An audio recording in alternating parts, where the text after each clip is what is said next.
couple of months. I've noticed a lot of positive things regarding certain things, and I know I'm vague, but there's a renewed interest, I think, in the alternative messages regarding the financial world. That's my new conclusion. Something's going on, and it's big. Something is happening, and it's big. I think we've got an awakening process in progress. It's very hard to know. Something has happened since June. I'm noticing a lot more activity. I'm noticing more orders. I'm noticing more questions. I'm noticing a lot more emails. I'm noticing clients sending me stuff of high interest. Valuable items, more. I think we've got an awakening, and I've always been saying that 90% of the United States of American crowd is pretty lost, either from lack of intelligence, lack of ability to synthesize events and their meaning, lack of ability to do much of anything except, eat, drink, fart, shit, and whatever, base human activity. But for the other 10%, I think we have an awakening. Something's going on. I think they're seeing. One client of mine put it very well, and a colleague had said the same thing. He said, Jim, people are beginning to notice things are not right. That the economy is nowhere near as being described by the government officials. They're talking about full employment now because the state unemployment insurance figures are so low. The jobless rate is not unemployment anymore. The jobless rate is percentage of people collecting state unemployment insurance. And, we got people on the news networks talking about unemployment rates never been lower. These are great times. But everybody knows somebody who's recently unemployed. Everybody knows somebody who's part of a company that just folded. The dissonance between what they're seeing and what they're hearing has never been worse. And I call it very simply Reich economics. Not R-I-G-H-T, R-E-I-C-H, as in Fourth Reich. Because I think our country has been taken over. It got taken over at 9/11. Got taken over legally with Patriot Act. You can go on and on about all the different creeping steps of the fascist state. Now we've got controlled news, censoring of alternate, networks. It's really bad. You got complaints from people with, video shows as their business and income streams dependent on them, some of whom have had me on their shows. It's ad revenue. It's search engines removing certain alternative avenues and channels and features. I have a couple smart clients saying, Jim, you're not getting as many orders for the Hetrick letter as you used to because you're not appearing anywhere near the top for gold and currency financial analysis. I said, well, that may be, but can't stop the flow of the internet for interviews. And they say, well, actually, the searches for them are down too, and the income stream for the shows is down for your hosts. So the movement is pretty broad. And I've got some unenlightened people at times telling me, I've noticed that there's censoring of certain things. And I say, well, what got censored? And they said, well, it was some historical thing that I was trying to read about Russia. So why were you reading about Russia? And the person, this is an unenlightened person, a general dull bulb. And he said to me, I don't know. There's just so much crap going on in the news about the Russian dossier and the Trump connection to Russia and, Putin meeting with Trump. I just thought I'd read a little bit about Russia, and I noticed some things that were censored and not available anymore. Things that friends of mine had said, you got to read this. If it interests you, read this, see this. And they're not there anymore. He said, what's going on, Jim? I said, well, it's censorship. This is, Reich economics and controlled by a fascist state. Get used to it. It's going to get worse. And they said, what do you mean it's going to get worse? I said, well, like bank transfers, removal of cash. I've got a family member and friend from many years. And I said, you've got a lot of money, like 6 figures in a bank account. Do you have any idea what your risk is? Oh, Jim, just relax. It's a major bank. I said, major banks have the major derivative exposure. And he said, what's a derivative? I mean, people have all this risk, Dave, and they have no idea what's going on. No, they really don't. And I wanted to go back to the economy for a sec, that you mentioned that you saw something changing, that things are a little different now and people are awakening. Now, do you think that people are starting to realize that the economy that, since 2008, they've been telling us that, we're in a recovery, it's doing fantastic. And now we have the GDP numbers at 4% and, people are unemployed, retail, a lot of bankruptcies, Toys R Us, Bon-Ton, and many other stores, they're closing down. Do you think now it's hitting the level of the people and we're out of that statistical illusion and people are actually seeing it? And this is why you're seeing the awakening? I think so. The dissonance, which just means mismatch, lack of harmony, the dissonance between what they see and what they are told by officials, like government officials, news networks. It does not match. They're thinking, what's going on here? I'm told there's really low unemployment, but I've never known so many people who just lost their jobs. What's going on? That's the dissonance. There are many types of dissonance. I'm just talking about a basic dissonance between what they see and observe and what they read about. I notice a lot of weird things. I call it component dissonance. We're told that the overall inflation rate is 3%. But we personally know several important items that are over 5. Well, how could several important items be over 5, but their average be 3? Okay, that's a component dissonance. The micro tells me this, but the macro tells me that, and they don't match. So people are noticing. I use my father as a kind of a vote out there, because he reads the mainstream. He watches, the Sunday morning Meet the Press. He loves it. He doesn't quite realize it's mostly propaganda bullshit from the fascist state with censored messages and, hidden globalist agenda. He doesn't even know what a globalist is.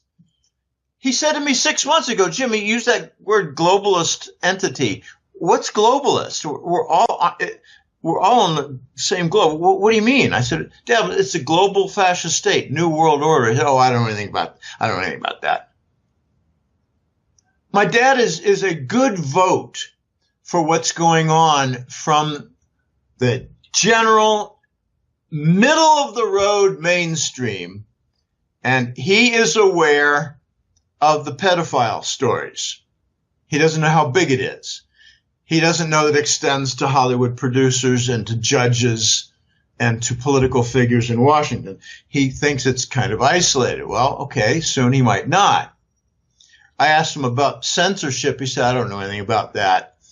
I asked him about whether he understands that New York Times and Washington Post are very much pro-Hillary and will never, tell the truth about what's going on. He said, well, I know they're basic liberal strongholds, but I don't know much more than that. I asked him if he's aware of the Clinton murders. And he said, well, I've heard some stories, but that was years ago. In other words, he's heard nothing of the 13 last year or year and a half ago during the campaign. He doesn't even know who Seth Rich is. So my father's noticing, my point is my father's noticing some things, events, phenomena, factors, ugliness creeping into the mainstream. And he usually follows it up by, well, you know, Jim, I'm 98, so, you know, this is going to be your problem, not mine. I said, yeah, I know, Dad. I hope you care about the quality of life for your 3 kids. And that usually does not prompt a good reaction. He usually gives me a snide comment in return. Oh, yeah, there you go again. Oh, gosh. Yeah. Let's just, can we just keep this a friendly conversation, Jim? I give my dad a lot of crap. I always have. And let me just share with you. Are you still there, Dave? I haven't heard from you. I'm rambling on. I'm sorry. I'm letting you go. Go ahead. Okay, that's okay. I reveal personal things more in interviews than any guy I know who's out there in the financial analyst world, gold community, etc. Here's a funny little one. When I was growing up, I came to learn my father's an American literature professor, and I'm not named after St. James, the apostle. I'm named after Henry James, the most prolific American author in history. Not American, you know, in the 250, 300 years of our country. We have lots of poets from Concord, Massachusetts. We got lots of authors. He loved Mark Twain in his later years because it was just downright fun. Mark Twain is a hilarious guy. And he'd be quoting Mark Twain in his little epithets. And I said to him a year ago, Dad, I got a great one from Mark Twain. It's easier to fool somebody than it is to convince them they've been fooled, like you have for the last 20 years about the press networks. And he said, oh, gosh, Jim, there you go again, using my own favorite author. But I used to have an insult to my dad when I was young. I mean, I was in high school and college, and I used to say, Dad, you're reading lots of different fiction, and I wonder if you connect it to the real world. There's a real world out there. And that by this time, I had rebelled and pursued mathematics.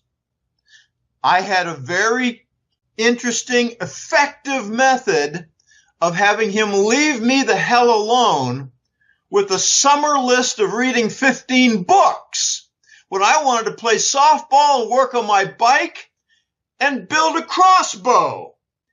I intentionally did not get an A in English all through high school.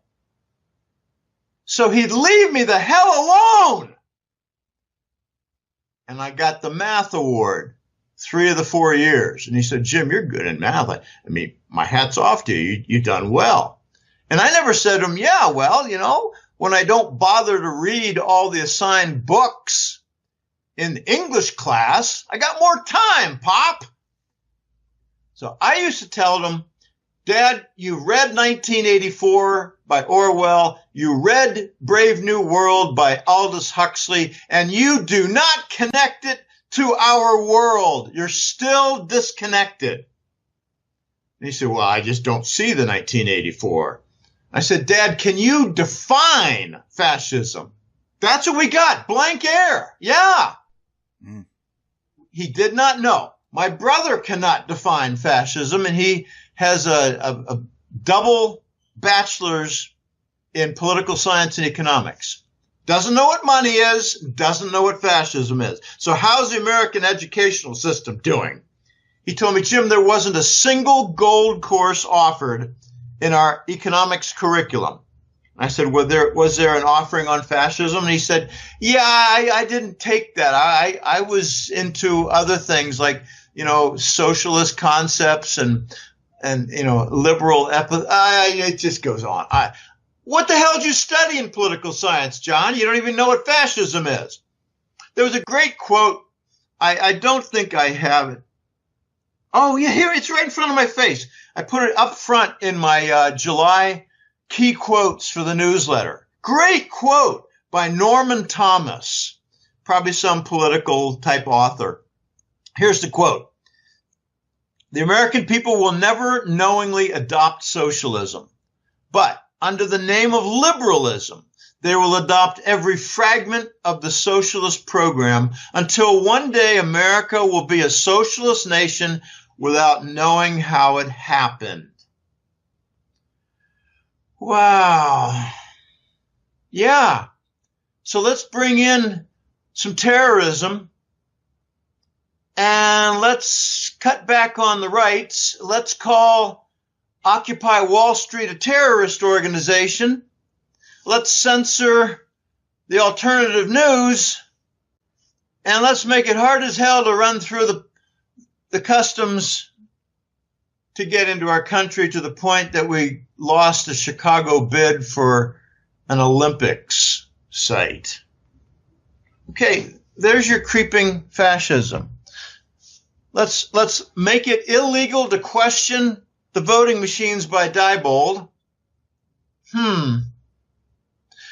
Let's conveniently murder anybody who challenges the Clinton Foundation. I mean, golly, how many, one of my funniest observations is they called it a suicide, but it was 2 shots to the head. I mean, I could see, a nail gun, but, usually a nail gun at 3 meters. Who in his right mind uses a nail gun to commit suicide? Oh, yeah, I couldn't find a knife. I couldn't find a gun. So I went to a construction site and stole a nail gun and shot myself in the head. Yeah, right. Well, there's no powder burns. But when it's 2 shots to the head, Dave, how'd the second one happen? Oh, I was critically wounded, but not dead. So I shot myself a second time to make sure in the head. Oh, come on. These are suicides. One of the most harrowing reactions I had to the fascist state killings was when a friend of mine from Central America sent me a message a little over a year ago saying that his sister knew one of the Florida holistic doctors who was murdered. And he was among 5 who were going to go to Germany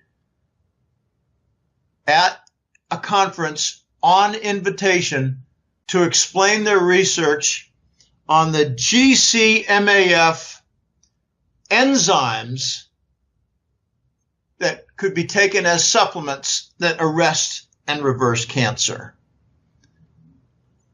I told my father that story and my voice quivered. He said, Jim, are you okay? I said, Dad, this is close. This is a guy I know who has a sister who knows a doctor who was murdered who is involved in cancer cure. Okay, this is kind of close. Do you feel you're in danger? No, Dad, I'm just noticing the deafening, crippling effect emotionally of seeing close up the murders to keep this whole system in place. He does not accept that the medical and pharmaceutical sectors are part of a vicious, malicious monopoly. Here's just a funny little fact, Dave. We're a sick nation. We're an obese nation. We got hypertension. We've got depression. We're the sickest nation on earth in the United States. We're the most heavily medicated. And here's the sickening fact. One of the top 3 reasons for bankruptcy is medical costs. And I know someone right now who's suffering severe medical costs right now. But it's not because of, getting vaccinated and all this. No. Medical costs. One of my fears is medical costs. When I started getting this bronchitis without end in May of last year, I thought, oh my gosh, could this be the end of my unbelievably good health? Well, I'm happy to say that I had an infection, a strange infection a month ago. I did not like to take the antibiotics, but I did. And I took a stronger one because it didn't work for a very nasty rash. And I noticed that my lungs are clearing up. My bronchial tubes are clearing up a little more. We were talking about this before the recording, but I used to go, clearing my throat 20 times a day. Now it's just a couple times. So my regimen is going to be every 4 months I'm going to take some antibiotics until this is all gone. I'm not going to just take it over and over and over again for 3 weeks, because that's not a healthy thing to do. Now we're a nation of opioid addicts. I got an email from a colleague saying, Jim, drug addiction is a tremendous globalist cabal control mechanism. I mean, forget alcohol. Narcotics it's powerful and it's legal, and the pharmacies make money, and the big pharma makes big money, and they get the nice supply routes from Afghanistan for our boys are making it and protecting it. And all the costs are covered by the U.S. government, and big pharma loves it.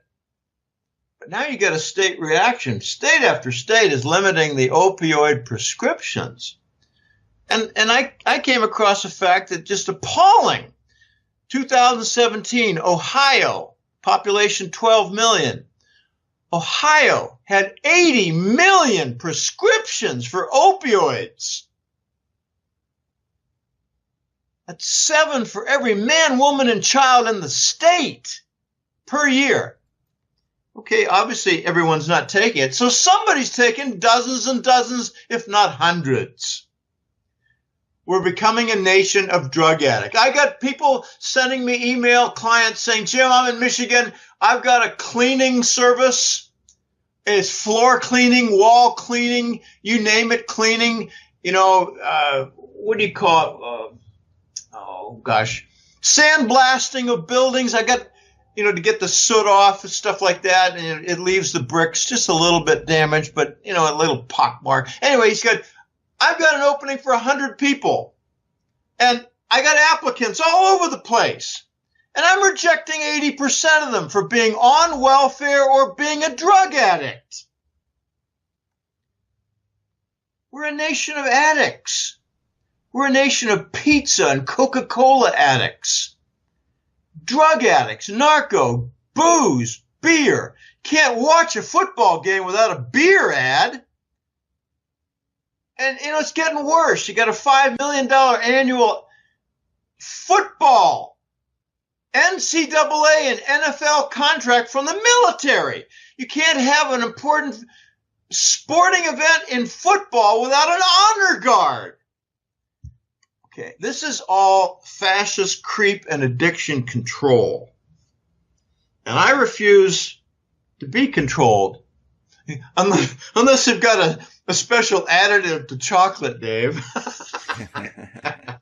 I've got some, a European chocolate that I purchase once in a while, and it's nice. Sometimes it's the dark chocolate, and sometimes I get the milk chocolate, and it's got little nuggets. I just love my chocolate. What can I say? And I'm not overweight. Until I get overweight, I'll still do it. But, oh my gosh, it's distressing, this creep. And yeah, Norman Thomas, you got it right. We got a fascist creep here going on. Adopt every fragment of the socialist program. I just had a fellow tell me a few days ago, I think it was another interview host, he said, I know what it was. It was Gerald Celente. He was on Greg Hunter's show. And Celente was saying, we've got a new phenomenon going on in the entire news network system. And it's that there's very little news anymore.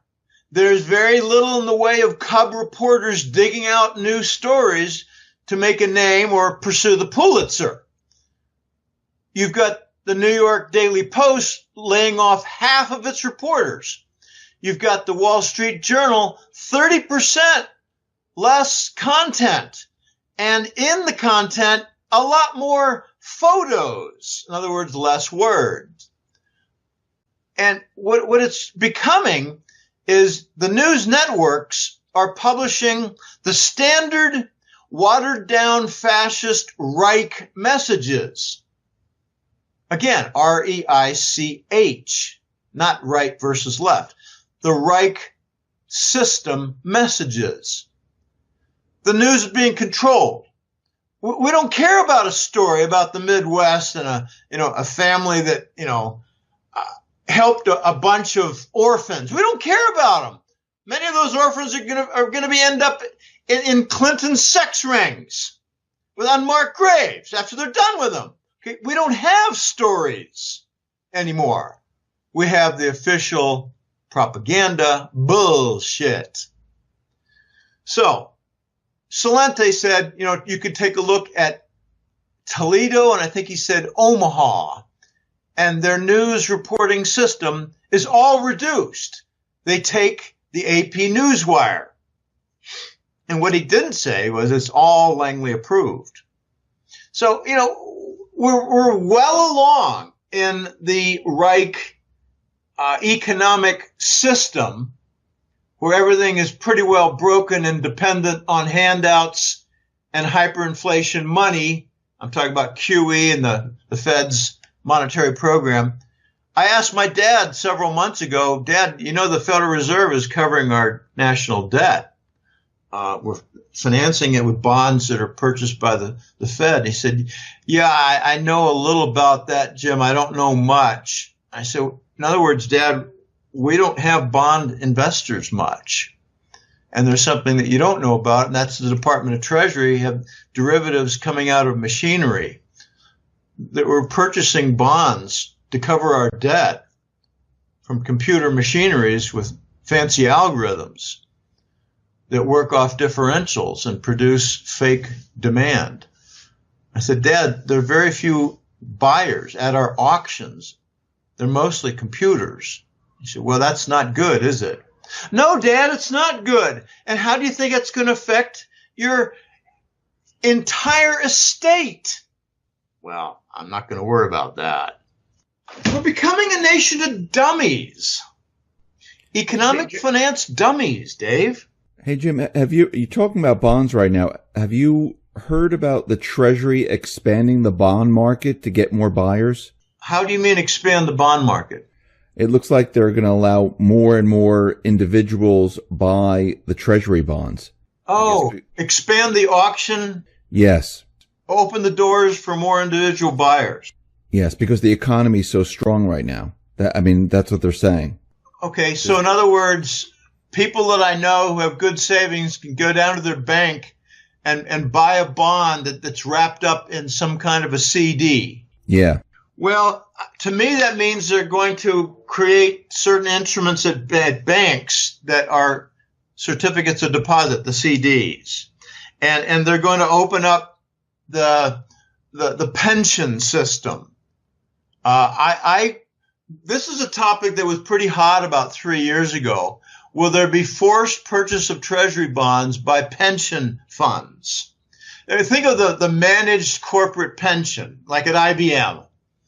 Are they going to be forced into buying Treasury bonds?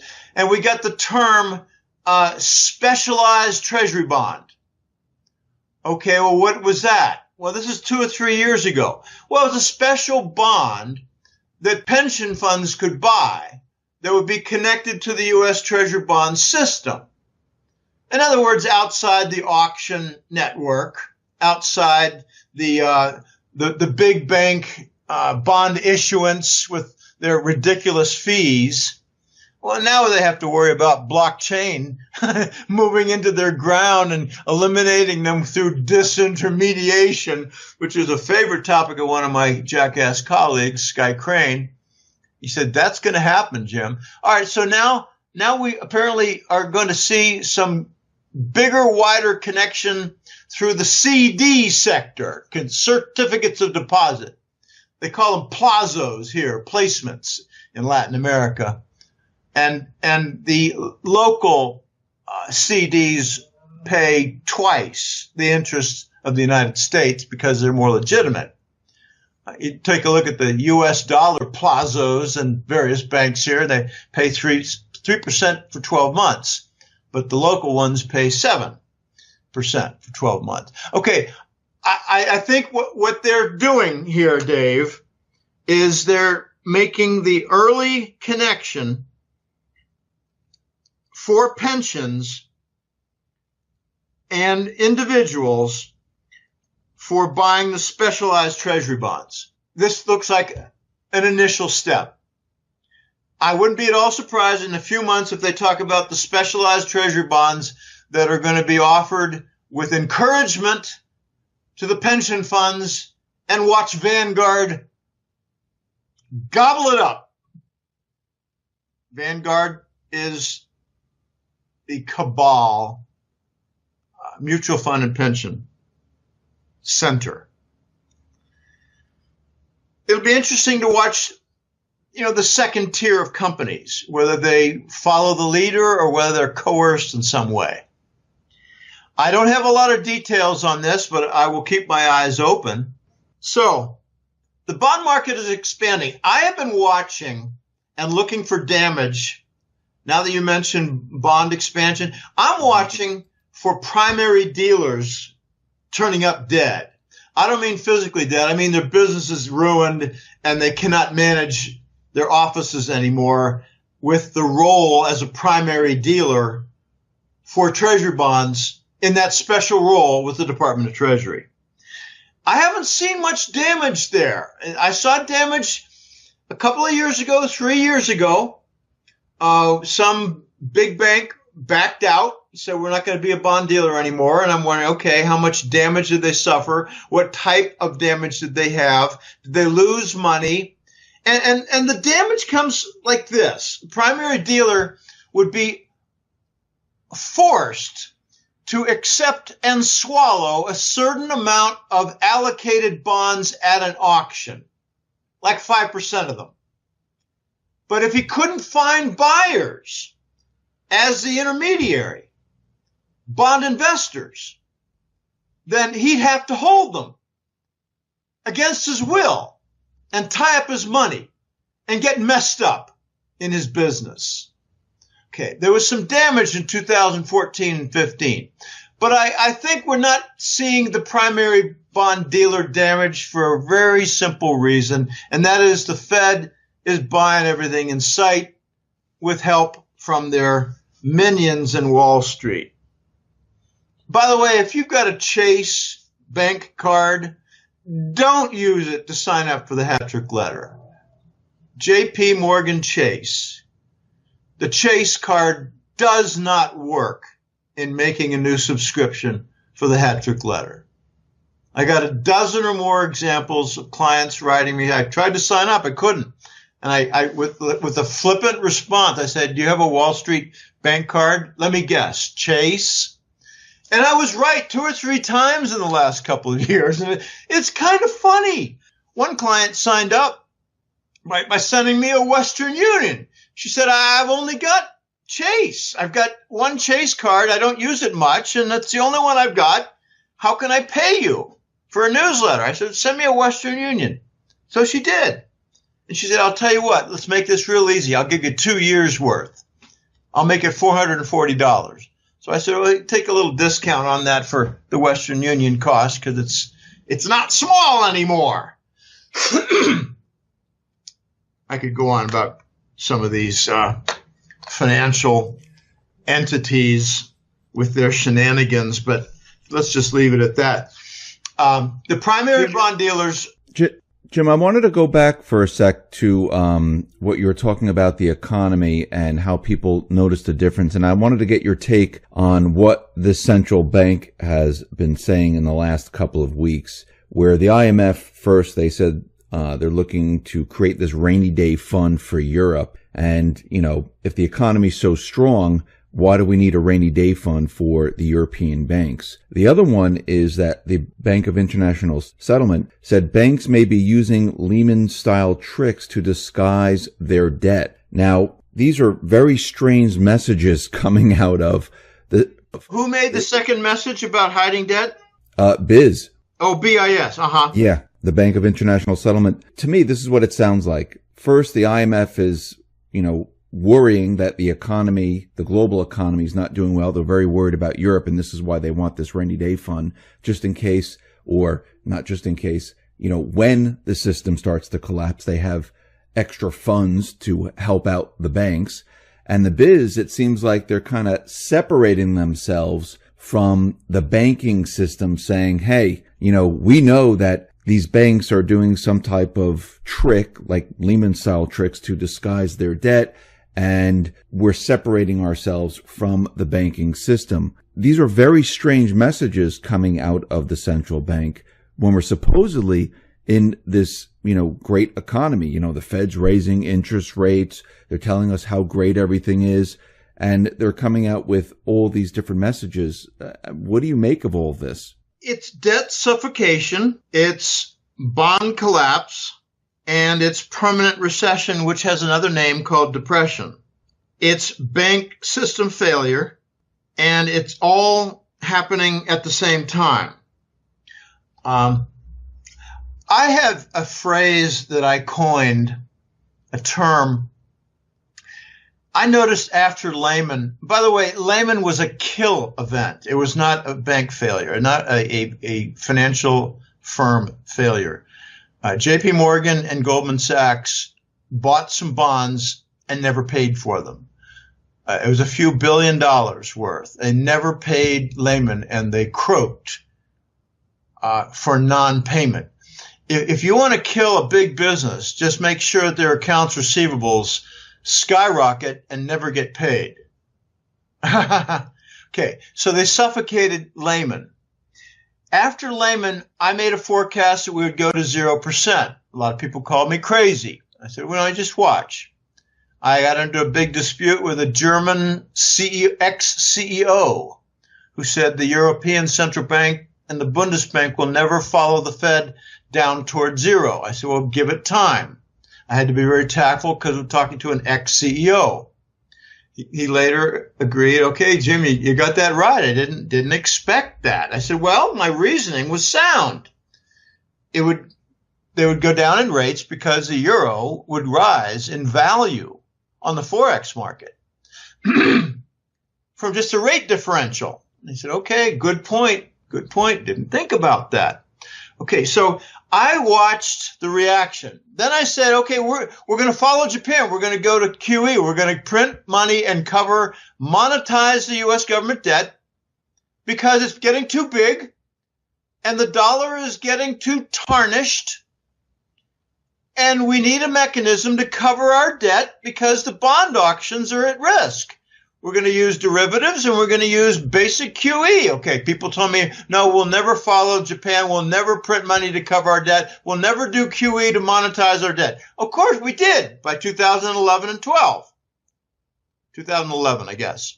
Okay, so I came up with a term, Dave. I call it the systemic Lehman event. Because I reasoned that our response to Lehman was to make everything in the financial system just like the subprime mortgage bonds. And I said, we're doing it to sovereign bonds. We're making the U.S. Treasury bond like a subprime mortgage bond. Oh, no, Jim, you don't understand. It's AAA. Yeah, AAA by force. Look what happened to S&P when they did a downgrade. The executive got fired.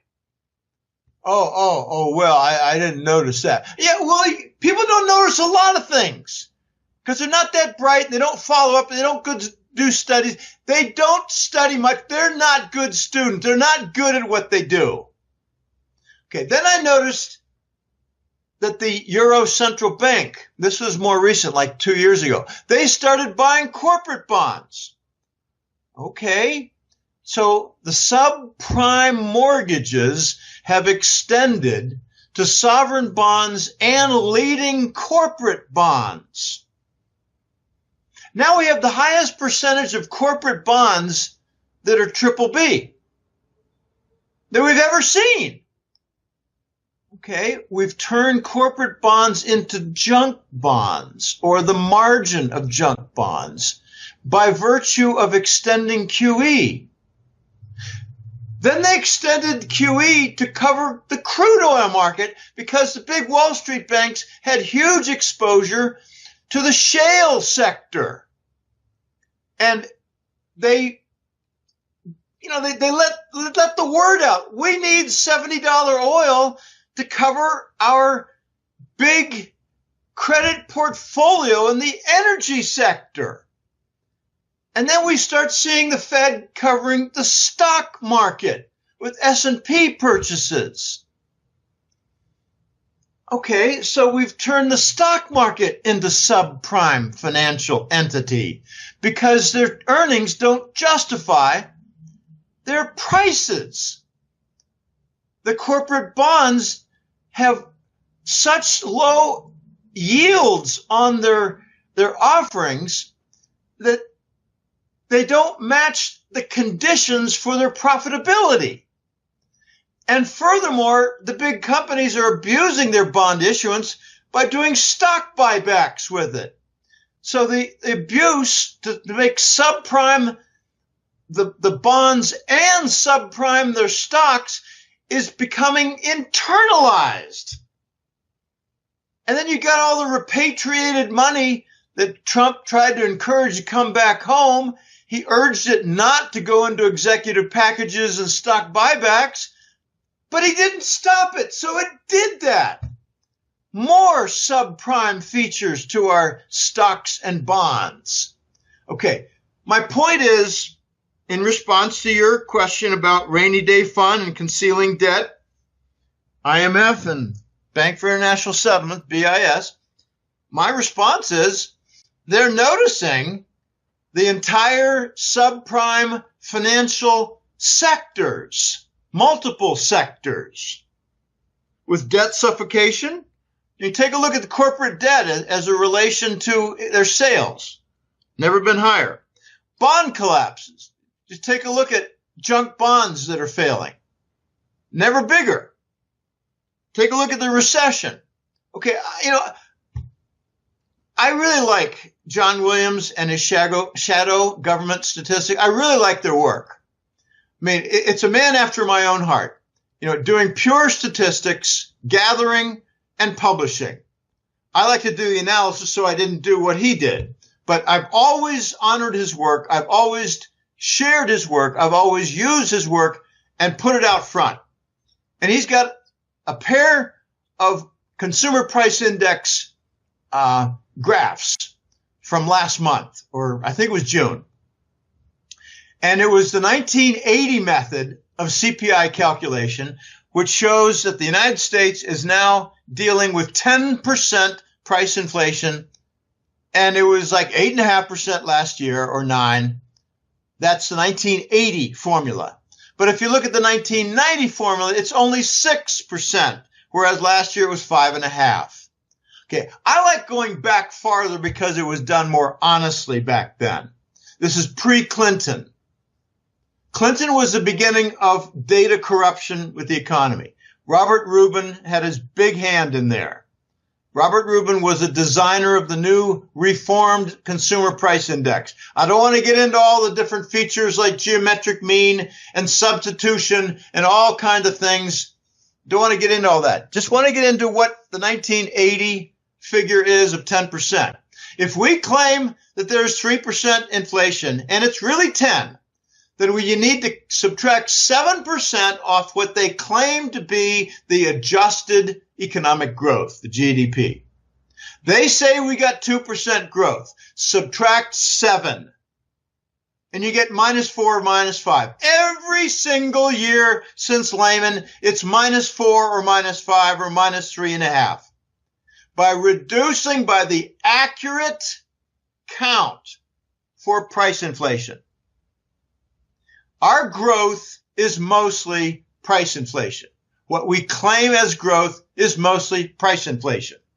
We've got 12 consecutive years of vicious recession on the order of -3 to -5% every year.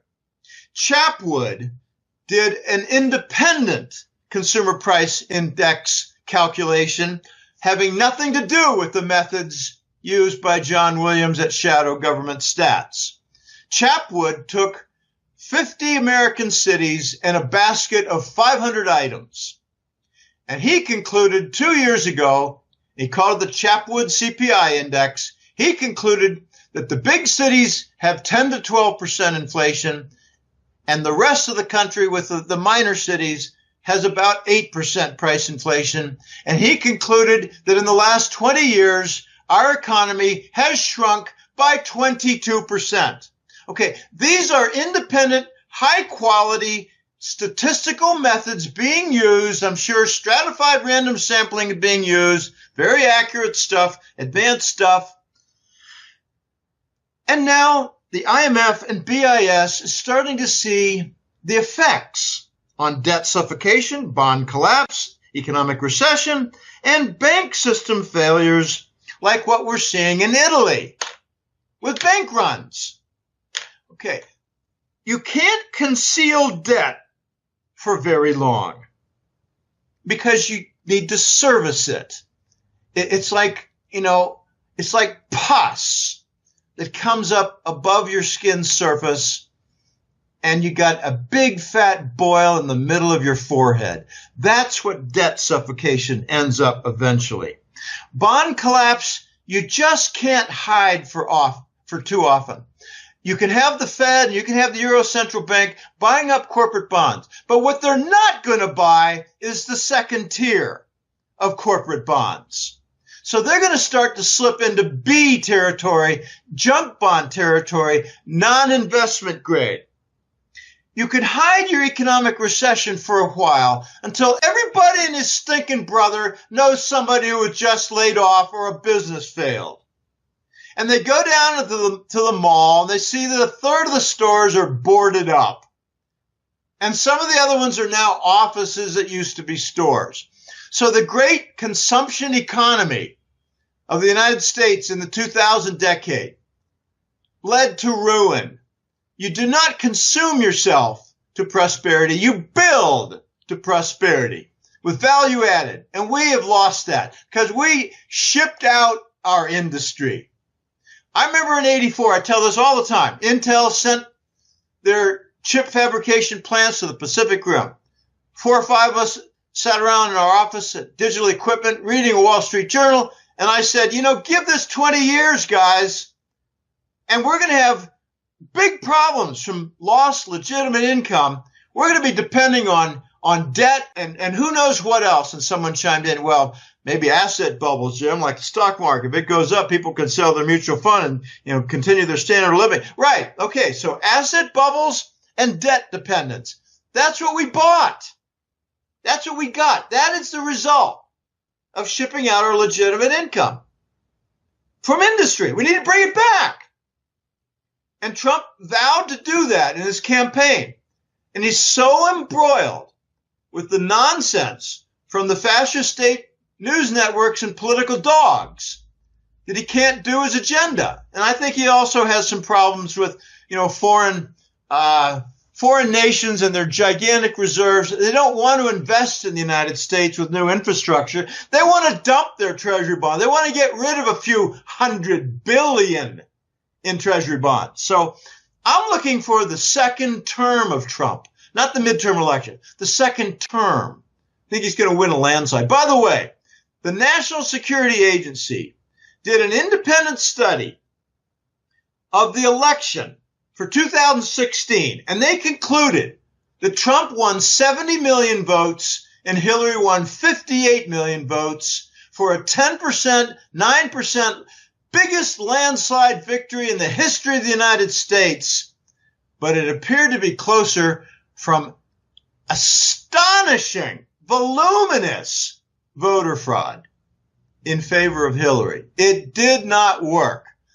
Now, did they stop the voter fraud? No, they stopped enough of the voter fraud to make a 12 million vote victory more like, what was it?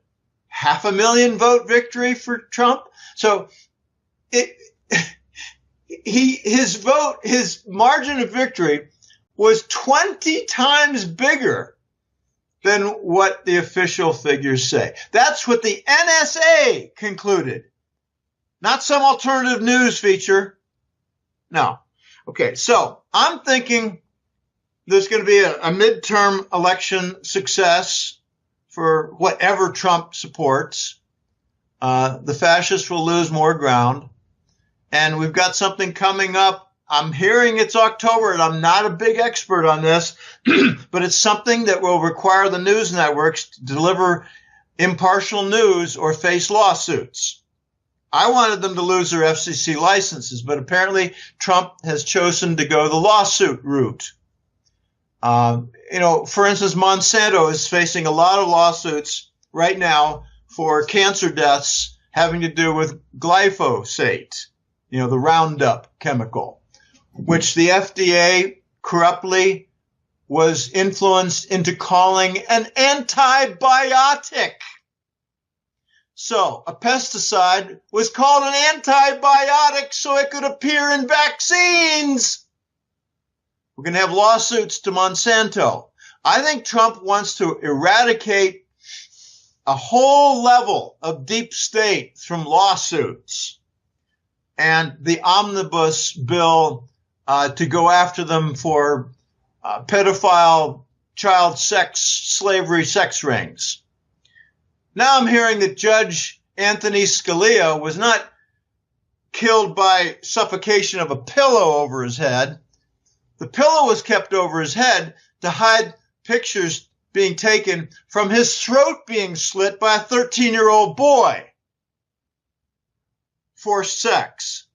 Okay, we've got a nation filled with scum in our leadership and executive all across the nation, in its industries, in its institutions.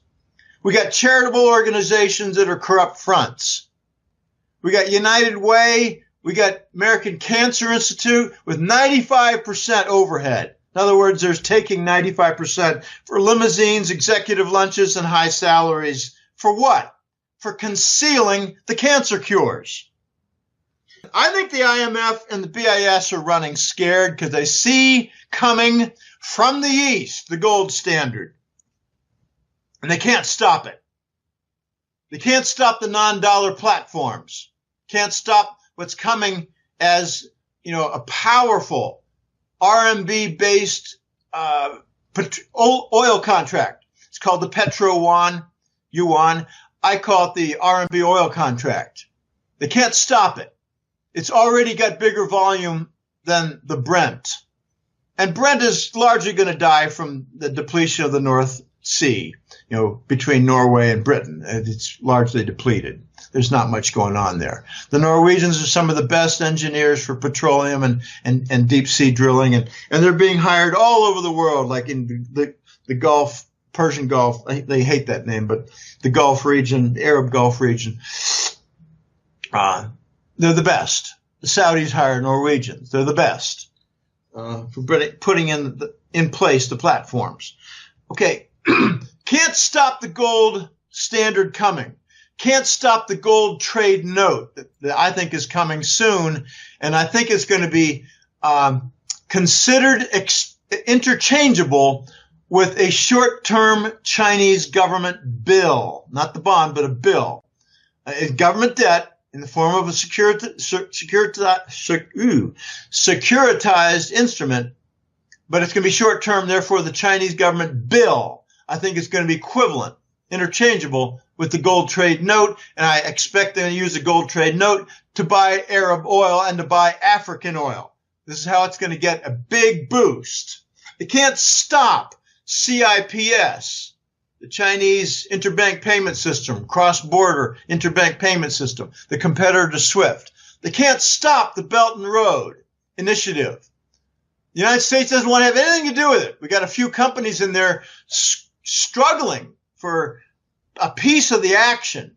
There's General Electric in there. There are a couple other companies in there struggling because there's something like $6 to $8 trillion of commitments. And they're working on their first trillion now of actual projects that are funded. The United States is not involved in much of this, and the dollar's not involved in the payment system. U.S. cannot stop this. They're watching Iran and the workarounds, the barter programs, the barter systems worked out with the Import-Export Bank regarding China, regarding the guaranteed purchase of oil by Russia. Oil purchased by Russia, they're a producer. Why are they buying? They're trying to create what I call the oil cartel, the Rosneft oil pool. The Russian oil pool, be non-dollar. They'll manage the contaminant level. They'll manage the viscosity level. And they'll be buying up Venezuelan oil. They'll be buying up Iranian oil. And they'll be buying up Saudi oil. And they'll be buying up Mexican oil to assure those nations of adequate liquidity in the case that they become problem children for the United States. Iran workarounds are going to be a problem as a model creation for dollar rebellion. Iran is suffering. Iran has got big problems. I'm not a big fan of Iran. I don't care about Iran. I've only met 2 or 3 of them in my whole life. I met one skiing in Maine. Boy, we have interesting conversation for 3 hours by the fire that night. Don't want to get into all that. But he did tell me that 90% of the people want the United States to get rid of their mullahs. I said, what? 90% of the Iranian citizens want the United States to come in and sweep out the mullahs? He said, yes. The mullahs have connections with the West. Oh, yeah, okay. And later I came to learn that they got huge hidden Swiss bank accounts. They're skimming off the Iranian oil. Anyway, the Iran workarounds, like Iran's sale of oil to India was paid in Turkish gold. Okay, the triangle, the gold for oil. Okay, that was a workaround. Now you got Turkey applying. I don't even know the right word. They're making overtures that they might be invited into the BRICS. So it'd be the BRICS with a T at the end. Maybe Iran will join. It'd be the BRICS with 2 I's and a T at the end. Turkey, I think, due to its 1,000-year history of gold provision and gold expertise, they might join the BRICS in order to help deliver some of the South African gold that's kind of put on mothballs. Their mines are waiting. It's the only reason they're in the BRICS, because they're a pretty decrepit nation. South Africa they're in the process of passing a law to confiscate white property now. I mean, without compensation, an eminent domain confiscation, not purchase. It's crazy what's going on. But Turkey is probably going to be joined at the hip with Iran as principal players in the Eurasian trade zone. They call it the Eurasian Economic Union, but I don't like another EU. We've got already 2 EUs, and I think maybe Eurasian Trade Zone might be a better name to just get the economy in formation for the Belt and Road and all its hundreds of billion-dollar projects. BIS and IMF are running scared. IMF is an empty office, Dave. They brought in the Chinese RMB currency into the special drawing rights currency basket, and ever since then, the IMF has been an empty office. They don't do anything. So you mentioned the Belt and Road and the BRICS and all of that, and for yuan, does that mean the petrodollar is kind of doomed? Because we see out in Syria that war is like coming to an end. It looks like all the paid mercenary armies, the white helmets, they're all running, and soon with Iraq, Lebanon, and the rest of the Middle East, where we have the deep state go in there and have regime change, it looks like things might be changing now, and it might be the end of the petrodollar. Is that why all this is building up now? I think so. The petrodollar was the mechanism to keep the dollar in place as the global currency reserve. Now in the last 40 years, the proportion of oil sales in commercial trade is down by half. So it's not going to be necessarily oil that is critical as a new foundation for the gold standard, but it is something that will displace the dollar's foundation. What I mean by that is the dollar used to be dependent on oil. The gold standard will be less dependent on oil, but usage of gold payment to pay for oil will be critical in deposing the dollar. So look for the gold trade note to be important payment system for, say, the Saudis, UAE, Kuwait, and Iraq. Okay, and maybe Iran. Iran could really get a boost from using gold payments like in a gold trade note for Chinese purchases. Okay, but you mentioned Syria. I have been saying for the last year, every single U.S. government foreign policy initiative and policy since 9/11, since the fascists took over, has been a failure, and a grotesque failure. You could make a list as long as your arm. Everything has been a failure. The next failures to become much more visible will be Syria and Yemen.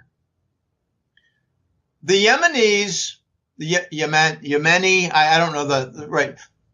The people from Yemen, the fighters from Yemen, those in control of Yemen in the battles, have threatened with missile strikes now, Abu Dhabi and the UAE. They had a couple missiles fired at Riyadh, capital of Saudi. I don't know if they hit or made much damage, but they got missiles. And these are coming from Iran, and they're probably coming from Russia. I don't have all the details on what the markings are for Yemen missiles, but now you've got a Yemen takeover of a Saudi oil tanker in the Straits. The Straits by Djibouti and Aden. Aden is in Yemen. Okay, this is a strait, and it's got constriction, and now you've got Yemen pirates threatening Saudi ships. And the Saudis have announced they're not going to be shipping oil through the Suez Canal and those straits by Djibouti and Aden. Okay, well, that's European oil supply from Saudi. And what Saudi does, I don't know if, say, UAE shipments are going to get the same treatment. Maybe they will, because UAE and Saudi are funding the Yemen war. Okay, backtrack. Simple question. What is the basis of Saudi's interest in Yemen? Very simple. They're running out of oil. The Saudis have had an unchanged 260 billion barrel oil reserve on the wall for the last 30 years.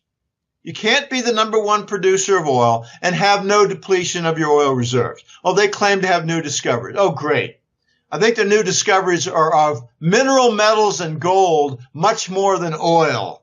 The Aramco deal is failing because of discovery phase. They can't prove their oil reserves. So no one wants their Aramco.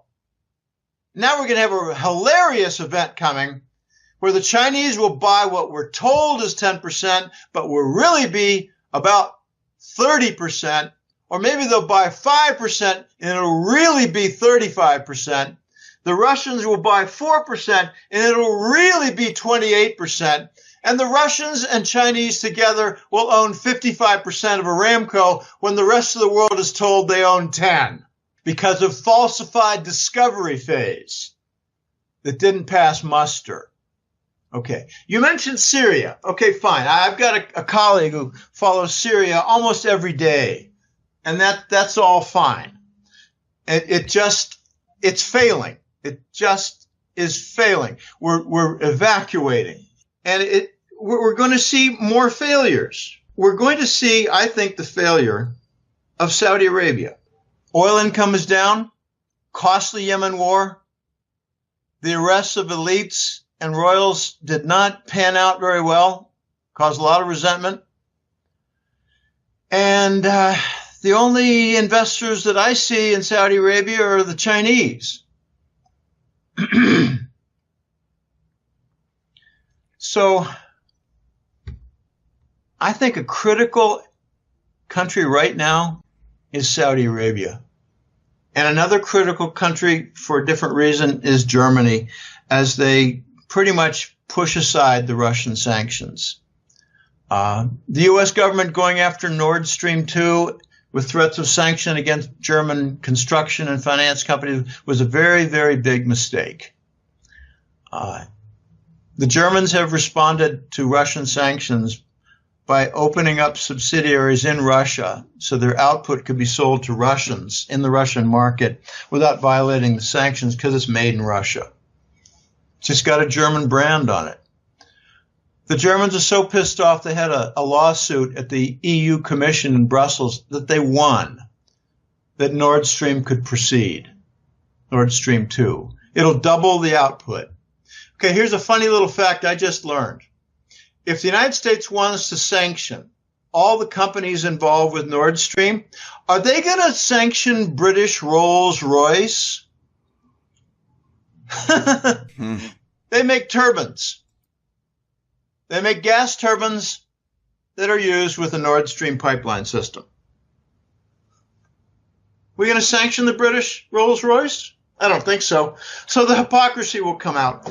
Dave, I'm going to have to conclude this. I've got an appointment in like 20 or 30 minutes, 25 minutes. Okay. We're seeing the results, the bitter, ugly failure in rotten fruit and broken places, broken locations. Look at Syria, and you've got independent studies saying it needs $200 billion worth of foreign direct investment to rebuild. Why do they need to rebuild? Because we bombed the hell out of it. And people don't even look at the motive. The Golan Heights is a rich area for the Levant oil and gas deposit system that's well known in the Mediterranean with the Tamar floating platform, but it extends inland in locations that Israel does not want to share. They want it all. And they're willing to murder and kill civilians and sweep them out with a war and wreck their economy so that the area in South Syria can be vacated and then can be drilled for oil. And the board members are people like Dick Cheney, Rothschild, Lawrence Summers, Rupert Murdoch. They're on the board of Genie, G-E-N-I-E. And they own the rights for the Syrian oil deposits and gas deposits. My gosh, is the United States going to take over Mexico and claim rights to their remaining oil and gas and silver? Why not? If it's done by the elites, it'll all be legal, right? No, this is all coming to the head, realizing the broken systems and rotten fruit. U.S. foreign policy has been bully tactics, has been coercion, been bribery, it's been murder, it's been takeovers, it's been NGO, grassroots political. And we need to have Soros and his boys exposed. It's not happening yet. It's in the process. So you think that this whole thing is coming to an end, the deep state type of tactics that they used in the past, all these people are being routed out right now, and all of it will come to an end? Pretty much, yeah. I think it's being rooted out. I use root. It's going to require hundreds of people to be exposed. And it started with Lady Bronfman. And I got some Canadian clients who say there's a chain, a large chain of retail. The name is Cadillac something. And it's all over Canada. And the Seagrams family, the Seagrams company owns it, and the Bronfman own it. So to wrap this whole thing up, we talked about the economy. We talked about what's happening in the Middle East. Where do you see all of this headed if everything is moving towards China, Russia, everything was set up, the petro-yuan and stuff? The U.S., we've talked about this before, but does Trump realize that we have no gold, or does he know that we have gold? Do we have enough here to allow us to move forward in the new system? I don't know, Dave. This is one of the biggest questions right now out there. Does the United States have the gold? I'm told that there was a special commission done in the first few months of his office in 2017, and he came to the ugly realization that Fort Knox gold was all stolen by Bush and Clinton. And his mission after that was to recover it, and I'm told by certain corners that there was a large degree of success.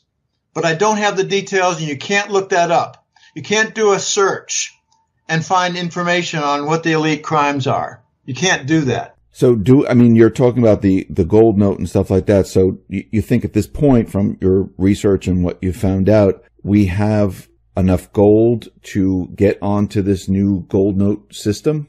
I don't have an answer to that. I don't know. I cannot say we have the gold. I cannot say we found the gold.